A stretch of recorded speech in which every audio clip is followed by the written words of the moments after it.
ये किस्सा है उस दौर का जब हिंदी सिनेमा में हीरो और विलेन की सीमाएं एकदम साफ हुआ करती थीं। 70 और 80 के दशक में हर फिल्म में एक ऐसा नायक होता था जो हर हाल में अच्छाई की जीत का प्रतीक बनता था और एक ऐसा खलनायक जो बुराई की पहचान माना जाता था। लेकिन 90 के दशक की शुरुआत आते आते ये परंपरा बदलने लगी। अब नायक और खलनायक के बीच की रेखा धुंधली पड़ने लगी। कई बड़े सितारे ऐसे किरदार निभाने लगे जो खुद को विलेन नहीं बल्कि एंटी हीरो कहते थे। और इस बदलाव का सबसे चमकता उदाहरण बनी 1993 में रिलीज हुई सुभाष घई की फिल्म खलनायक। एक ऐसी फिल्म जिसने नायक के चेहरे पर खलनायकी का रंग चढ़ा दिया और दर्शकों को ये सोचने पर मजबूर कर दिया कि अच्छा और बुरा आखिर है क्या। अगस्त 1993 में रिलीज हुई यह फिल्म सिर्फ एक कहानी नहीं थी बल्कि उस दौर की राजनीति, समाज और मीडिया के बीच फंसी एक सिनेमाई सनसनी थी। लगभग 3 घंटे 11 मिनट लंबी इस फिल्म का निर्देशन और कहानी खुद सुभाष घई ने की थी।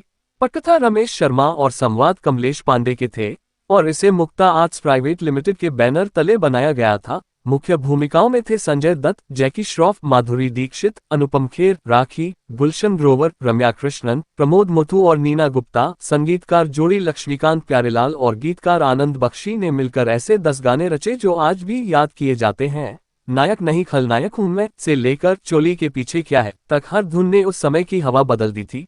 लेकिन इन गानों की किस्मत भी किसी फिल्मी स्क्रिप्ट से कम नहीं रही।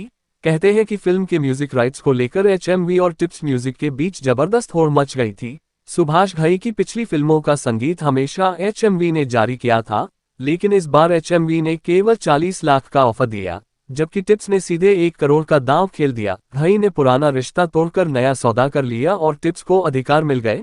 नतीजा ये हुआ कि जब चोली के पीछे क्या है रेडियो पर गूंजा तो वह साल का नंबर 1 गीत बन गया और नायक नहीं खलनायक हूं मैं 16वें पायदान तक जा पहुंचा। पर फिल्म की असली चर्चा सिर्फ संगीत या कहानी के कारण नहीं हुई। असली बवंडर उठा संजय दत्त की गिरफ्तारी से। मार्च 1993 के मुंबई बम धमाकों के केस में उनका नाम सामने आया और शूटिंग पूरी होने के बावजूद उनकी कुछ डबिंग अधूरी रह गई। चारों तरफ अफवाह थी कि अब ये फिल्म ठंडे बस्ते में जाएगी, लेकिन जमानत मिलने के बाद जेल से बाहर निकलकर सबसे पहले उन्होंने खलनायक की बची हुई डबिंग पूरी की। किस्मत का खेल देखिए, जेल से बाहर आए संजय ने सबसे पहले वही सीन डब किया जिसमें उनका किरदार वोट डालने जाता है। कहते हैं कि इस फिल्म के प्रमोशन में सुभाष घई ने संजय की हथकड़ियों वाली तस्वीरों के बड़े बड़े पोस्टर लगवाए जिन पर लिखा था, जी हाँ मैं हूँ खलनायक। संजय के परिवार को ये बिल्कुल अच्छा नहीं लगा। उन्होंने इसे उनकी गिरफ्तारी का फायदा उठाकर पब्लिसिटी बटोरना बताया। लेकिन घई का कहना था कि यह मार्केटिंग स्ट्रेटेजी तो पहले से तय थी और गिरफ्तारी से इसका कोई लेना देना नहीं। फिल्म के बनने के पीछे भी एक दिलचस्प किस्सा है। असल में घई ने इस कहानी को हॉलीवुड प्रोजेक्ट नेगेटिव शेड्स के रूप में सोचा था, जिसे अशोक अमृतराज के साथ मिलकर एडी मफी और उमर शरीफ जैसे एक्टर्स के साथ बनाना था। लेकिन जल्दी ही उन्हें एहसास हुआ कि हॉलीवुड में निर्देशक को स्टूडियो के आदेश मानने पड़ते हैं और वह कास्टिंग या स्क्रिप्ट पर उतना नियंत्रण नहीं रख पाते। इसलिए उन्होंने इसे पूरी तरह भारतीय अंदाज में ढाल दिया और बना डाली खलनायक। अब मजे की बात यह है कि इस फिल्म की हीरोइन माधुरी दीक्षित के साथ उनका 3 फिल्मों का कॉन्ट्रैक्ट था। उन्होंने पहले राम लखन और फिर खलनायक में लीड रोल निभाया और उससे पहले कर्मा में एक डांस नंबर भी किया था जिसे एडिटिंग में हटा दिया गया था। उस वक्त माधुरी का करियर अपने शिखर पर था। तेजाब से लेकर दिल, साजन और बेटा तक उन्होंने लगातार ब्लॉकबस्टर दी थी और खलनायक ने इस सिलसिले को और मजबूत किया। लेकिन दिलचस्प बात यह भी है कि खलनायक में संजय दत्त की जगह लेने के लिए अनिल कपूर और नाना पाटेकर के नाम भी चर्चा में थे। खुद अनिल इस रोल के लिए बेहद उत्साहित थे, मगर घई ने पिछली नकारात्मक यादों के बावजूद संजय को चुना। बताते हैं कि विधाता के वक्त संजय का ड्रग्स का नशा उन्हें काफी परेशान कर चुका था। फिर भी उन्होंने उन्हें स्क्रिप्ट सुनाए और शर्त रखी कि उन्हें दिन में 16 घंटे शूट करना होगा और फीस भी कम लेनी होगी। संजय ने तुरंत हामी भर दी।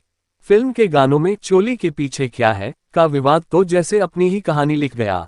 दिल्ली के एक वकील ने इसे अदालत में चुनौती दी। 32 राजनीतिक दल और महिला संगठन इसके विरोध में खड़े हो गए।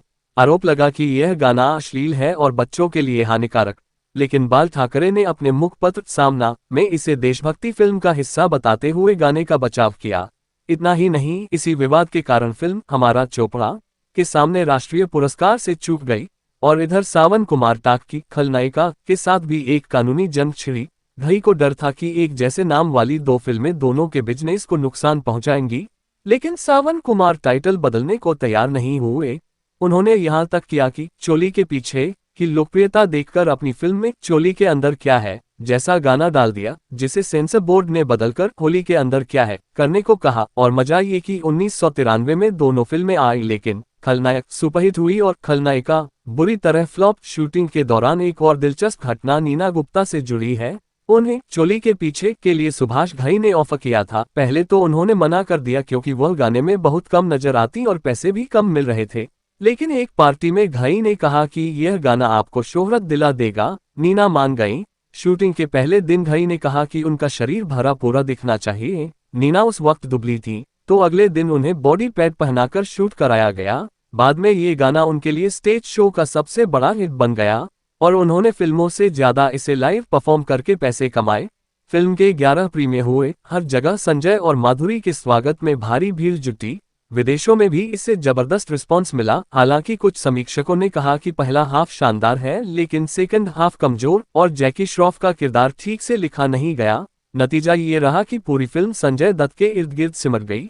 यहाँ तक कि उनकी और माधुरी की नजदीकियों की खबरें भी मैगजीन में छपने लगी। कयास लगाए जाने लगे कि वह अपनी पत्नी ऋचा को छोड़ देंगे, लेकिन बम धमाकों में नाम आने के बाद माधुरी ने उनसे सारे रिश्ते तोड़ लिए और आगे उनके साथ काम करने से मना कर दिया।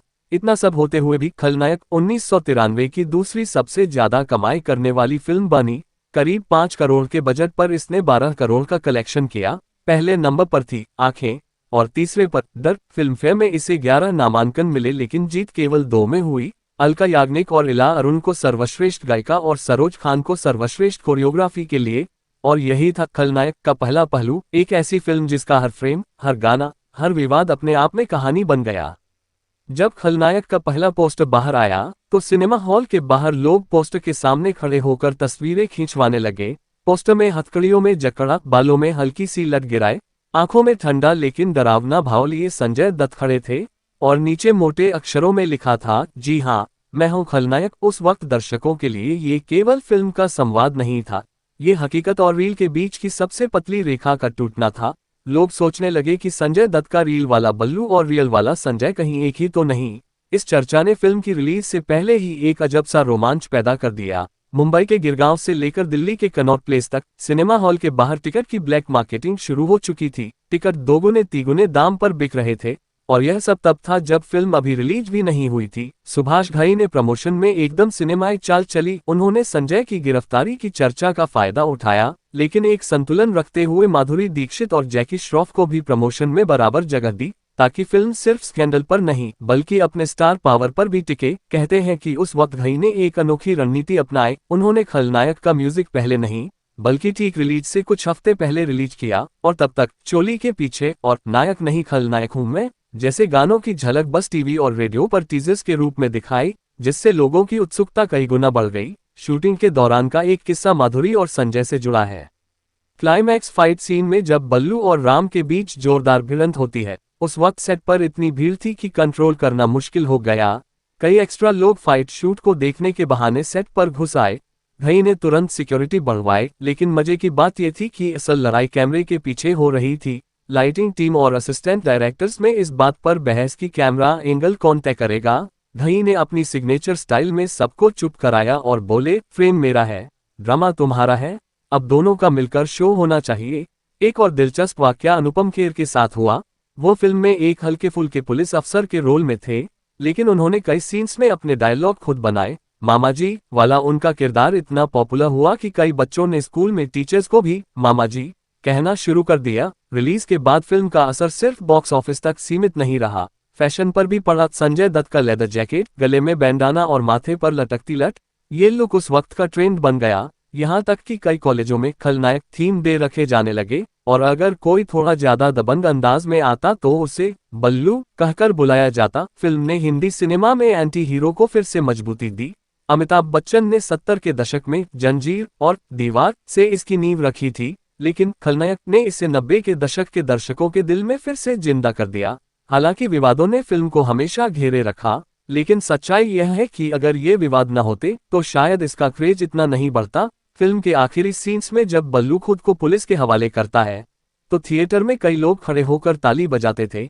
यह अजीब था क्योंकि वह एक अपराधी था, लेकिन उसके किरदार की मानवीय परतों ने उसे सिर्फ विलेन नहीं बल्कि एक ऐसा इंसान बना दिया था जिससे लोग जुड़ाव महसूस करते थे। यही तो सिनेमा का जादू है, जो सही गलत के पैमानों को तोड़ देता है। खलनायक ने उस दौर के फिल्म मेकर्स को ये सिखाया कि अगर कहानी में भावनाएं, टकराव और स्टार पावर का सही संतुलन हो, तो वह फिल्म सिर्फ बॉक्स ऑफिस पर नहीं, लोगों की यादों में भी अमर हो जाती है। तो दोस्तों, खलनायक सिर्फ एक फिल्म नहीं थी, यह उस दौर की धड़कन थी जिसमें रील और रियल की दुनिया टकराई, जहां एक तरफ था प्यार, रोमांस, संगीत और स्टारडम, वहीं दूसरी तरफ थे विवाद, अदालती केस और सच्ची घटनाओं की छाया। आज इसे देखना सिर्फ एक कहानी देखना नहीं, बल्कि 90 के दशक की पूरी हवा को महसूस करना है। एक ऐसा समय जब हीरो और विलेन की परिभाषाएं बदल रही थी, और दर्शक खुद से पूछ रहे थे, क्या सच में मैं नायक हूं, या कहीं मेरे भीतर भी एक खलनायक छुपा है। और शायद यही सवाल इस फिल्म को आज भी उतना ही प्रासंगिक बनाता है जितना 1993 में था, क्योंकि कहानियां बदलती हैं, चेहरे बदलते हैं, लेकिन अच्छा और बुरा, ये जंग हमेशा चलती रहती है।